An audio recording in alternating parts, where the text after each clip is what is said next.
இன்னைக்கு நம்ம ரொம்ப ஈஸியான அட் த சேம் டைம் பார்ட்டில் கொடுக்கக்கூடிய ஒரு மெஹந்தி டிசைன் தான் நம்ம பார்க்க போறோம். ஃபர்ஸ்ட் நம்ம ஒரு சிம்பிளான ஃப்ளவர் டிரா பண்ணிக்கலாம். ஃப்ளவருக்கு நான் ரவுண்ட் மாதிரி போட்டு சுத்தில சர்க்கிள் போட்டு மேல பெட்டல் போட்டிருக்கேன். அதுக்குள்ள ஷேடிங் பண்ணிட்டு அவுட்லைனை போல்டு பண்ணிருக்கேன். அதுக்கப்புறமா இது மாதிரியான வி ஷேப் மாதிரியான லைன் டிரா பண்ணிருக்கேன். சென்டர்ல டார்க் லைன் போட்டு ரெண்டு பக்கமும் தின் லைன், அதுக்கப்புறமா ரெண்டு பக்கமும் ஹம்ஸ் போட்டிருக்கேன். அதுக்கப்புறமா ஃப்ளவருக்கு மேலேயும் கீழேயும் ஃபுல் போட்டு அது சுத்தி ஹம்ப் போட்டிருக்கிறேன். இது மாதிரி கொத்தா 3 இது இருக்கிற மாதிரி நான் போட்டிருக்கேன். ஸோ இது பார்க்கறதுக்கு டோட்டலி பார்க்கறதுக்கு ஒரு பஞ்ச் ஆஃப் ஃப்ளவர் மாதிரி இருக்கும்.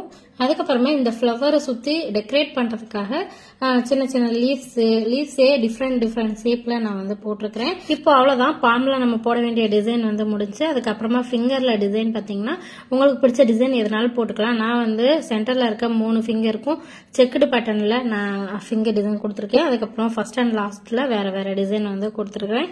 அதுக்கப்புறமா கேப்பை ஃபுல்லா ஃபில் பண்ணிக்கிறேன். ஸோ இந்த மாதிரியான டிசைன் நீங்களும் ட்ரை பண்ணி பாருங்க. அந்த வி ஷேப்க்கு நான் வயன் கொடுத்து ஃபினிஷ் பண்ணிக்கிறேன். ஸோ இந்த டிசைன் ஒரு பார்ட்டில கொடுக்கக்கூடிய ரொம்ப ஈஸியான சிம்பிளாவும் நீங்க போட்டுடலாம். இது மாதிரியான புது டிசைன்ஸ் எல்லாம் நீங்க தெரிஞ்சுக்கணும் அப்படின்னா மறக்காம நம்ம இன்ஸ்டா ஐடியா ஃபாலோ பண்ணிக்கோங்க. அண்ட் நான் ஃப்ரீ ஆன்லைன் மெஹந்தி கோர்ஸ் எடுத்துட்டு இருக்கேன். இந்த கோர்ஸ்ல நீங்களும் ஜாயின் பண்ணணும்னு நினைச்சீங்கன்னா மேல வாட்ஸ்அப் நம்பருக்கு மெசேஜ் பண்ணுங்க. தேங்க்யூ.